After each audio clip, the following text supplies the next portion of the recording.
Hey guys, Matt here. A quick random update video, semi-full-time real estate investing.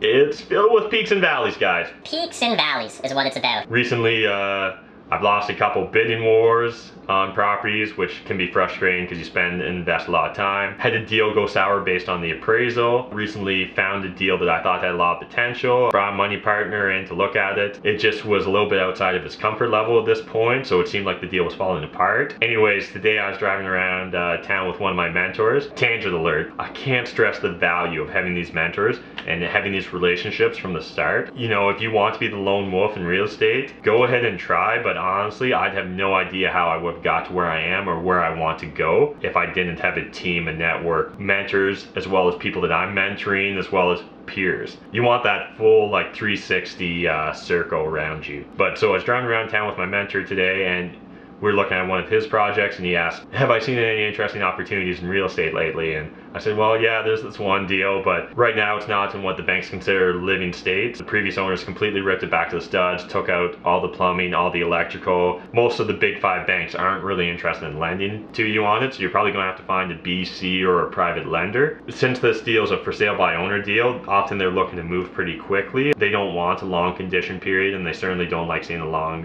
financing condition, especially in this situation where the guys already had one sale fall through because the potential buyer couldn't get his financing in order in the time that he'd made the offer conditional upon. Essentially, I'd kind of written this deal off to begin with. My mentor was like, oh, well, tell me about it. And I told him the area, told him the price, and he said, what? At that price? Well, we'll drive by once we're done here. And I was like, okay, yeah, that'd be great. I'd love to get your feedback on it.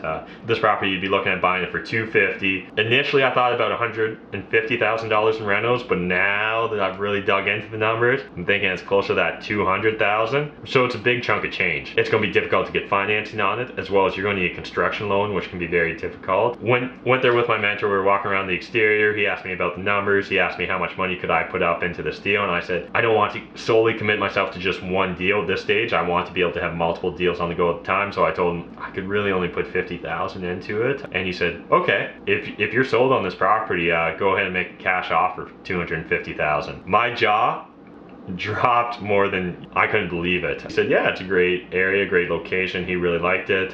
He asked me what I thought for renos.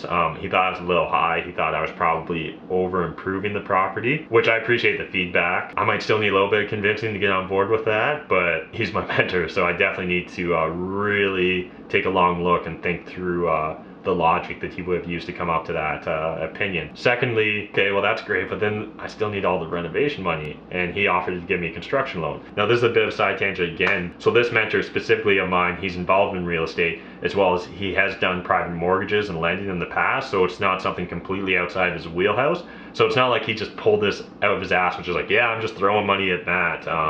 And we've established a pretty good working relationship. We've really gotten to know each other over the last few months, and a level of trust has been built. But this is why having a network is so important, and why having mentors is so important. You don't know where these opportunities have come from. You can't tell. So you just need to be out there and be open and make yourself available to these opportunities. So, you know, I got super excited about that, broke open the Excel spreadsheet, really started digging into the numbers, contacted all my tradespeople. Anyway, you could give me a quote in the next half hour or hour, so at least I can like ballpark it. And again, that's where having a huge network is so important. You can call me lucky because I know every day I am. The fact that I can send a text or make a phone call and with half an hour to an hour get a ballpark estimate sight unseen of what roughly it's going to cost, it just speaks volumes. Value that obviously the guys in my network realize that I bring to them, that they're willing to respond to me that quickly, which is amazing. I really appreciate you. I'm sure some of you guys are watching this video. I love you guys for it. It's amazing what we're doing. You guys are the reason that I'm able to do what I'm doing. As with almost any deal, there's a few unusual circumstances around this property. That's why it hasn't been snapped up by someone else. I sent off 1,500 word email describing this deal, describing all the circumstances, as well as a huge sprawling Excel spreadsheet that listed 4 different scenarios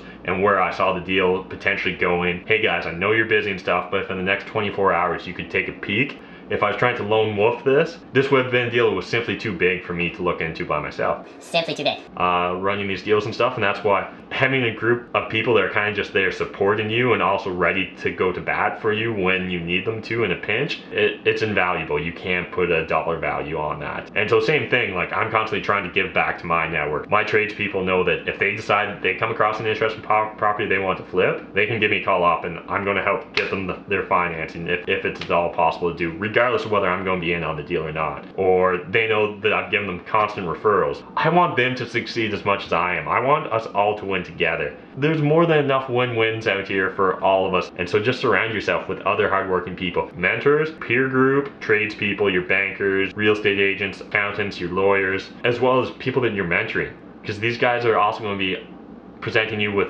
new and novel ideas as well as potential deals. There's been times where I've missed something and someone's pointed it out to me and all of a sudden a property went from being, yeah, I'll get around to looking at it, to, oh my God, I need to see this property today. And having that huge network that you can reach out to is so important. Honestly, you can't lone wolf this if you want to get to the top, as far as I'm concerned. I'm an average Joe and I'm doing this. And I think probably a lot of you feel the same way. You know, sure, are we willing to work hard? Are we willing to work smarter? Yeah, but having a great network is probably the luckiest thing you can do for yourself, as far as I'm concerned. Anyways, enough random rambling. Really appreciate you guys following along with this, and as always, hit that big juicy red subscribe button right here. Hit that like button, it's right around here. If you ask questions in the comments, I will do my best to answer every single one. Please share these videos. It means a lot to me to see those views slowly ticking up. Yeah, and until next time guys, making money is a team sport. Let's go make some money!